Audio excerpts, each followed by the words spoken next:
Vamos lá, pessoal. Vamos começar aqui o nosso curso, o nosso módulo de administração financeira e orçamentária. Administração financeira, que alguns editais, inclusive muitos editais de tribunais de contas, vêm com o nome de direito financeiro. O que é o direito financeiro? O direito financeiro é o ramo do direito que estuda a atividade financeira do Estado. O direito tem diversos ramos. Você tem dentro da ciência do direito, você tem lá o direito constitucional, o direito administrativo, o direito civil, o direito penal, o direito tributário e tem também o direito financeiro. Então ele é um dos ramos do direito que estuda, na verdade, o quê? A atividade financeira do Estado. E a atividade financeira do Estado se constitui em quê? Se constitui no Estado arrecadar recursos e usar o produto da arrecadação desses recursos, formando créditos para poder gastar com a sociedade. O Estado arrecada recursos dos contribuintes para poder estar formando créditos para poder gastar esses recursos com os próprios contribuintes, com a própria sociedade. E gastar em quê? Gastar nas diversas funções de governo. Funções de governo como saúde, educação, transporte, saneamento básico, previdência social, assistência social, segurança pública, para que o Estado possa gastar nessas diversas áreas, para que o Estado possa oferecer bens e serviços públicos à sociedade, o Estado necessita de recursos. E para que ele possa arrecadar esses recursos e possa gastar esses recursos, ele necessita executar um orçamento público. O direito financeiro, na verdade, estuda esse orçamento público. O direito financeiro estuda a elaboração do projeto de lei orçamentária anual, estuda a apreciação, a aprovação desse projeto de lei orçamentária anual, estuda a execução da LOA, do orçamento público, da lei orçamentária anual, e estuda ainda o controle, a fiscalização sobre a execução desse orçamento. O direito financeiro estuda todo o ciclo orçamentário, todo o processo orçamentário, que é elaborar o projeto de orçamento, aprovar o projeto de orçamento, executar o orçamento público, arrecadando as receitas e gastando nas despesas autorizadas, nas diversas áreas, nas diversas funções de governo, e ainda estuda a avaliação, o controle, a fiscalização sobre a execução desse orçamento.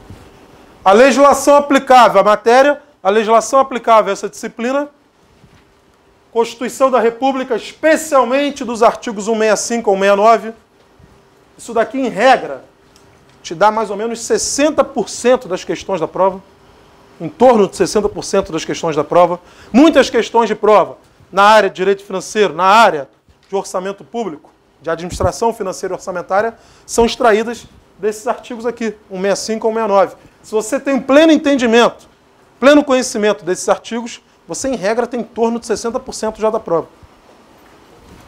Após o estudo da Constituição, que é a base para você começar a estudar o direito financeiro, a base para você começar a estudar o orçamento público, você vai estudar a Lei 4.320/64, que é uma lei que estatui normas gerais de direito financeiro, que é o nome da matéria, o nome da disciplina, para elaboração e controle dos orçamentos, que é o objeto do direito financeiro, é o estudo desse orçamento, e balanços, aqui já seria a contabilidade pública, tanto da União quanto dos estados, do Distrito Federal e dos municípios.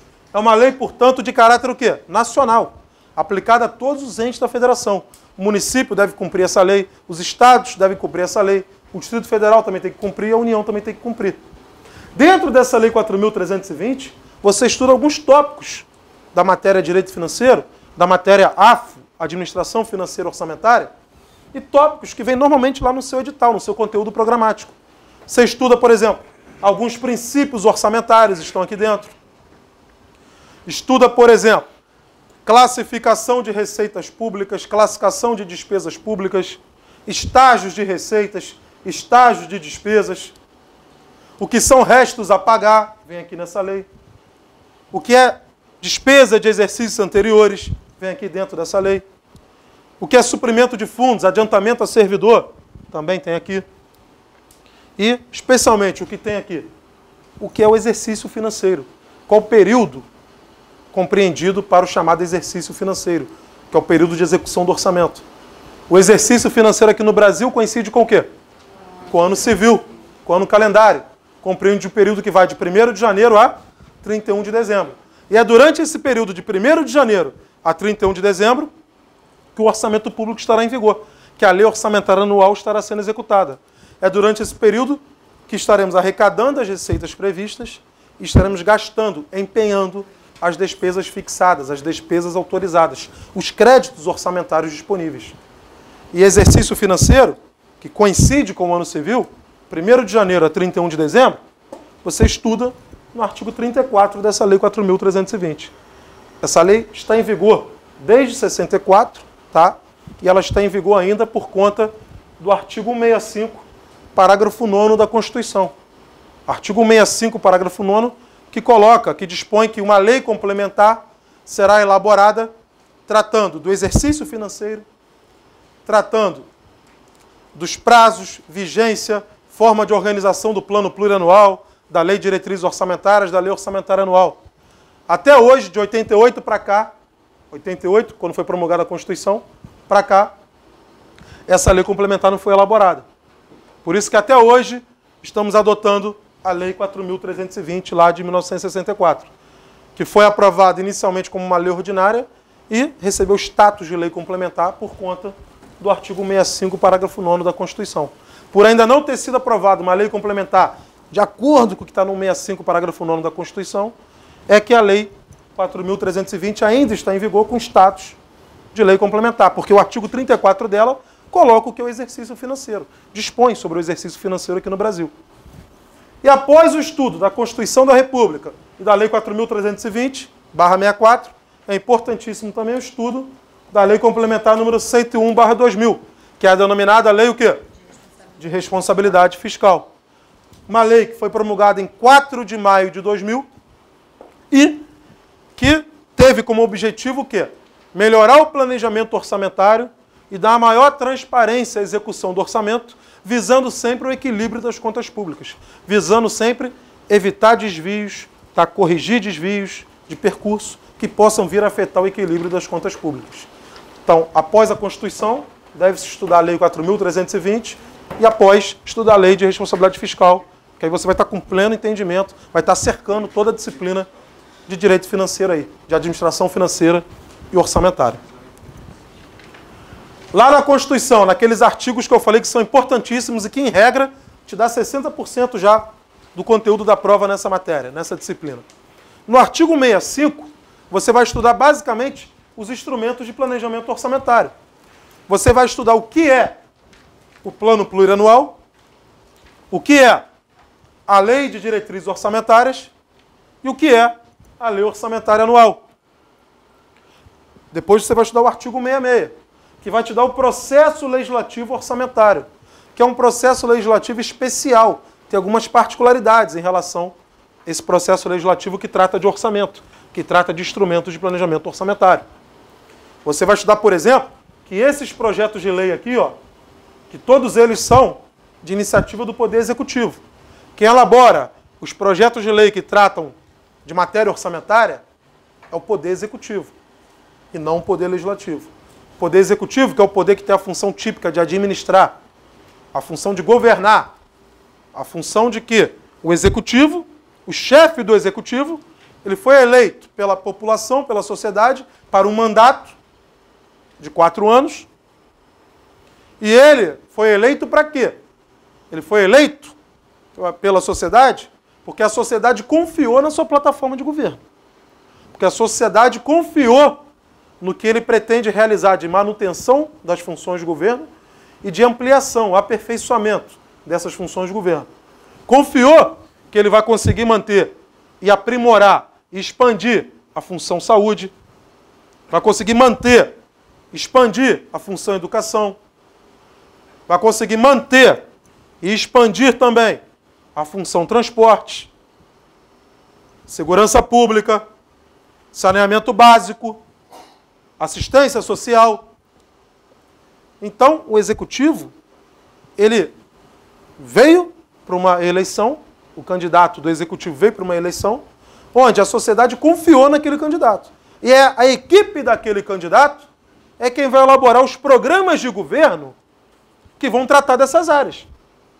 Os programas de governo que serão utilizados para manter em funcionamento essas áreas e para expandir, aperfeiçoar o funcionamento dessas áreas. Então é o executivo quem tem a função típica de governar. Então é o executivo que tem que ter a iniciativa de elaborar o projeto de lei que trata do PPA, o projeto de lei que trata da Lei de Diretrizes Orçamentárias e o projeto de lei que trata da LOA. Até porque é o executivo quem tem a chave do cofre. É o executivo quem arrecada as receitas e sabe quanto exatamente não, estima quanto vai ter de receitas para poder utilizar essas receitas, esses recursos, nas despesas que tratam dessas funções de governo. Então o executivo, de acordo com o caput do artigo 165, é quem tem a função de preparar, de elaborar esses projetos de lei que tratam do PPA, da LDO e da LOA. E como é um projeto de lei, obrigatoriamente vai ter que passar pela aprovação de quem? Pelo crivo, pela apreciação de quem? Do Poder Legislativo. Então lá no artigo 166, você estuda que esse executivo encaminha para o legislativo esses projetos de lei. E a particularidade que existe aí é o quê? Esses projetos que tratam de orçamento público, eles não vão ser apreciados primeiro na Câmara dos Deputados para depois serem apreciados no Senado Federal. Não passa por uma aprovação na Câmara para depois ser votado também no Senado. Esses projetos, de acordo com o caput do artigo 166 da Constituição, eles vão ser apreciados, vão ser votados, vão ser aprovados pelas duas casas do Congresso Nacional na forma do regimento o quê? Comum. O que é na forma do regimento comum? É na forma de Congresso Nacional. Deputados federais e senadores estarão reunidos num único plenário apreciando essa matéria, tendo que ter maioria simples de deputados e maioria simples de senadores para aprovar essas matérias, para aprovar essas leis ordinárias. São leis ordinárias, então são aprovadas por maioria simples. A diferença do processo legislativo orçamentário para o processo legislativo comum, as outras leis, é que nesse processo legislativo orçamentário, até por questão de prazos, de tempo, é importante isso ser aprovado logo, porque no próximo ano tem que estar em vigor. Então, até por questão de prazos, de tempo, esses projetos não passam primeiro pela Câmara para depois vir a ser aprovados no Senado. Eles são aprovados pelas duas casas na forma do regimento comum, na forma de Congresso Nacional. Ok? E a gente vai verificar no artigo 166 que parlamentares podem propor emendas a esses projetos, até porque os parlamentares são os representantes do povo, representantes de determinadas regiões, representantes de determinadas categorias. Então eles podem propor emendas a esses projetos. E a gente vai estudar isso tudo, essas particularidades no artigo 166. No artigo 167, nós temos as chamadas vedações constitucionais em matéria orçamentária. O que é vedado, o que é proibido na elaboração e na execução da lei orçamentária anual. No artigo 168, as transferências de recursos financeiros, de dinheiro, pelo Tesouro, pela Fazenda, pelo Executivo, para os órgãos dos poderes legislativo, judiciário, Ministério Público, Defensoria Pública. Ou seja, se você for verificar, você tem lá o orçamento da Câmara dos Deputados. Tem um orçamento lá, X, para esse determinado ano, para esse determinado exercício financeiro. A Câmara dos Deputados lá tem aprovado X para gastar com seus servidores, X para gastar com material de consumo, X para gastar com material permanente, X para realizar obras. Tem um orçamento. O orçamento que ela tem, na verdade, é como se fosse um grande cartão de crédito aprovando o seu limite de gasto.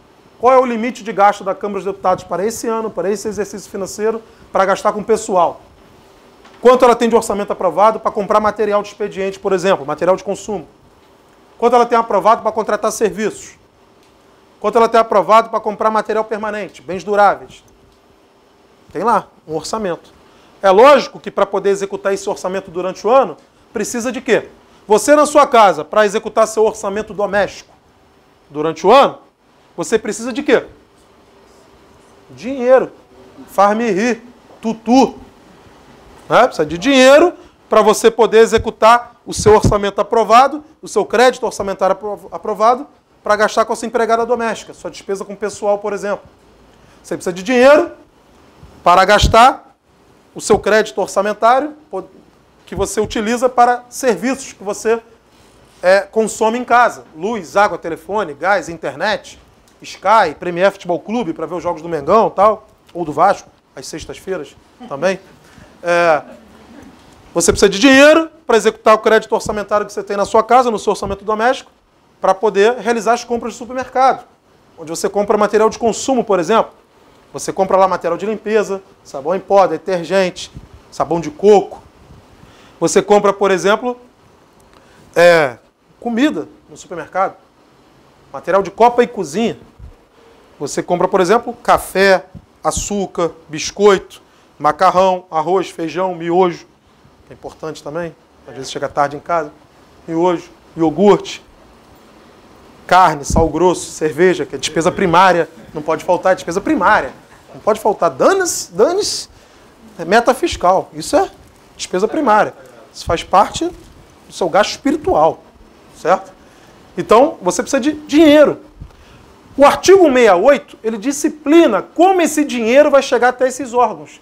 A Câmara dos Deputados não é um órgão arrecadador. O Senado Federal não é um órgão arrecadador. O Tribunal de Contas da União não é um órgão arrecadador. Beleza?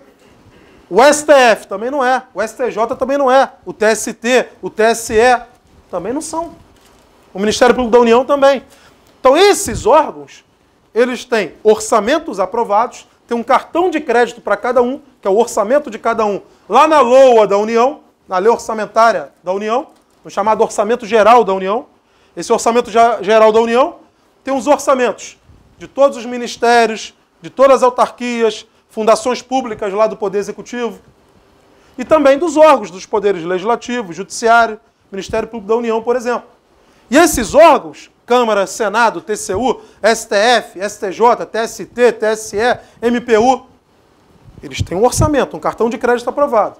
Eles dependem de receber dinheiro para poder pagar o que eles gastam desse orçamento. Pagar seus servidores, pagar os serviços que eles consomem, material que eles adquirem. E esse dinheiro vem disciplinado aqui no artigo 168. Até que dia de cada mês, a Fazenda, o Tesouro, que é quem arrecada, tem que mandar o dinheiro para lastrear o orçamento desses órgãos. O orçamento é um cartão de crédito. O orçamento, você tem um crédito aprovado, você gasta, você empenha, você passa o cartão na maquininha, como se fosse isso.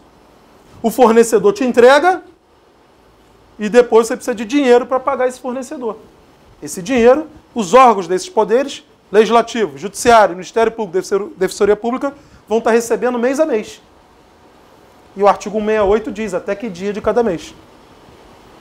Ok? Artigo... quer que eu fale o dia? Vamos ler o artigo 168, pô. É tudo mastigado. Quando a gente chegar no artigo 168, vai estar lá o dia. Até o dia 20 de cada mês. Pronto. Até 20 de janeiro recebe a primeira cota financeira. Até 20 de fevereiro, a segunda cota financeira. Até 20 de março, a terceira. 20 de abril, a quarta. Até 20 de dezembro, a 12ª. Eles recebem os chamados duodécimos, porque são 12 cotas no mês. Ok? E artigo 169 trata especialmente de dispositivos relacionados à despesa com pessoal, que é o principal gasto público. O principal gasto público, a gente sabe que a despesa orçamentária, aquela que é executada com base no orçamento aprovado, essa despesa orçamentária, ela se divide em duas categorias econômicas. Existe categoria econômica, despesa corrente, e existe categoria econômica, despesa de capital. Despesa corrente, em regra, é aquela despesa operacional. Em regra, é aquela despesa para manter os serviços públicos funcionando. Manter as atividades funcionando. A despesa corrente, como o nome já diz, ela sempre ocorre. Ela é corrente para poder manter o serviço funcionando. Enquanto a despesa de capital, em regra, é um gasto pontual, naquele momento, que visa ou você construir ou adquirir um bem durável, um bem de capital, que vai fazer com que o serviço seja expandido, seja aperfeiçoado, por exemplo. Despesa corrente, em regra, para manutenção dos serviços. Uma despesa que sempre ocorre para manter o serviço em funcionamento. E despesa de capital, em regra, um gasto pontual para adquirir ou construir um bem de capital, um bem durável. Por exemplo, com base nesses conceitos, despesa corrente sempre ocorre para manter o serviço funcionando. Despesa de capital, um gasto pontual para adquirir ou construir um bem durável. Caiu na sua prova. Uma obra pública, uma obra de construção de uma escola técnica, uma obra de construção de uma universidade pública, uma obra de construção de um hospital público, de uma clínica de família, uma obra de construção, de uma rodovia, de um viaduto, uma obra pública, uma obra de construção, você classificaria em despesa corrente ou em despesa de capital? Despesa de capital. Você está construindo um bem durável. Está construindo, está expandindo o serviço nessas áreas. Transporte, no caso da rodovia, educação, no caso da universidade pública, no caso da escola técnica, saúde, no caso da clínica de família, do hospital público. Agora, caiu na sua prova. A despesa com o pessoal, a despesa, o gasto público com os servidores públicos, o gasto público com o pagamento dos salários dos médicos, dos professores, dos fiscais de renda, dos auditores. A despesa com o pessoal, isso é uma despesa corrente ou uma despesa de capital? Corrente. Uma despesa corrente, sempre vai estar ocorrendo, todos os meses ocorre, por exemplo, para poder manter o serviço funcionando.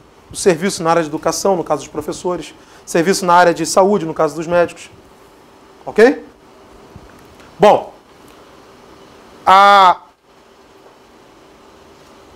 despesa com serviços de terceiros.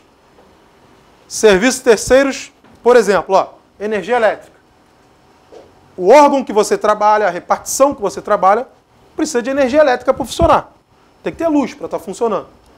Tem que ter energia elétrica para ligar aquele computador, para você poder enxergar o que está fazendo. Beleza? Então, energia elétrica. Isso é serviço terceiro. Ó. É um terceiro, uma empresa, um terceiro, que presta esse serviço àquele órgão público. Telefonia. É um terceiro que presta serviço de telefonia àquele órgão público. Manutenção dos elevadores. Normalmente é um terceiro que presta esse serviço àquele órgão público. Serviços de terceiros. Luz, água, telefone, gás, internet, manutenção, serviço de limpeza. Serviços terceiros você classifica em quê? Despesa corrente ou despesa de capital? Corrente. Despesa corrente. Sempre vai ocorrer, é para manter o serviço funcionando, a atividade em funcionamento, é um gasto corrente. Aquisição de material de consumo, para comprar merendas para as escolas, medicamentos para os hospitais, material de expediente em qualquer repartição, material de copa e cozinha em qualquer repartição pública, que é um gasto enorme também. Café. Ô, raça para gostar de café é servidor, gente. Servidor público, se não tiver café, faz greve. Pode até não ter aumento há 10 anos, mas se não tiver café, rola greve.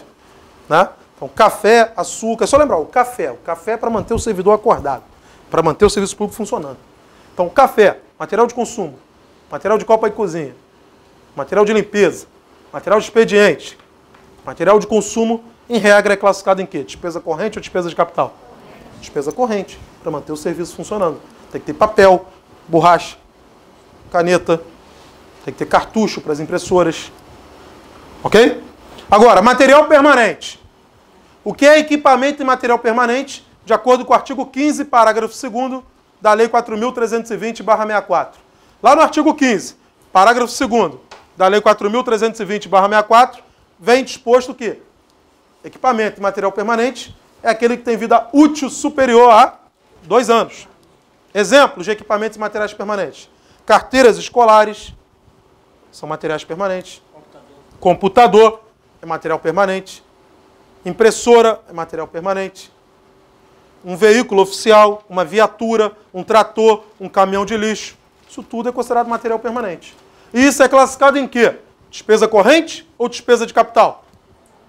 Despesa de capital. É um bem durável, é um bem de capital. Então é classificado em despesa de capital. Então, por exemplo, as despesas correntes. Despesa com pessoal, contratação de serviços terceiros, material de consumo, isso tudo é despesa corrente. Despesa de capital, uma obra pública, uma obra de construção, aquisição de um imóvel, aquisição de bens de capital, de materiais permanentes. São despesas de capital. E o principal gasto público de todos esses aí, ó, o que tem maior volume de recursos alocados no orçamento público todos os anos, é isso aqui. Despesas com pessoal. Porque você tem que ter servidores públicos, funcionários, para poder atender as 28 funções do governo. A gente vai estudar lá na frente, em classificação funcional, programática, que nós temos hoje 28 funções de governo, dentre as quais saúde, educação, transporte, saneamento, previdência, assistência social, segurança pública, defesa nacional, meio ambiente. Isso tudo é função de governo. E você tem que ter servidores alocados nessas funções todas para manter os serviços públicos funcionando, para poder manter, oferecer bens e serviços à sociedade. Beleza? Então o artigo 169 trata especialmente de dispositivos relacionados a esse gasto público, que é o gasto com pessoal. Nele, inclusive, vem escrito que uma lei complementar vai tratar de limite de gasto para pessoal, para evitar desequilíbrios fiscais constantes. Que se você aumenta o salário do servidor, ou se você cria um cargo onde vai fazer concurso e vai entrar um servidor ali, isso é uma despesa que deve ser muito bem planejada, porque isso é uma despesa obrigatória de caráter continuado. É uma despesa corrente, vai sempre acontecer, criada em virtude de lei, medida provisória ou ato administrativo normativo, que fixe para o ente obrigação legal de sua execução por um período superior a 2 exercícios. E a despesa com o pessoal, você aumentar o salário dos servidores e você criar cargos, onde vai fazer concurso e vai colocar servidores ali, isso é sempre uma despesa obrigatória de caráter continuado, porque isso vai ser executado sempre por períodos superiores a 2 exercícios. Muito superiores a 2 exercícios. Então é uma despesa obrigatória de caráter continuado. Então você deve planejar bem, você deve estimar o impacto orçamentário e financeiro disso, e você deve ter muito cuidado para não ferir os limites impostos na lei complementar. E a lei complementar que trata hoje desses limites de gasto pessoal é a chamada Lei de Responsabilidade Fiscal, a LRF, que é a Lei Complementar número 101/2000. Ok? Então, isso aqui é o que você vai estar estudando na Constituição dos artigos 165 e 169.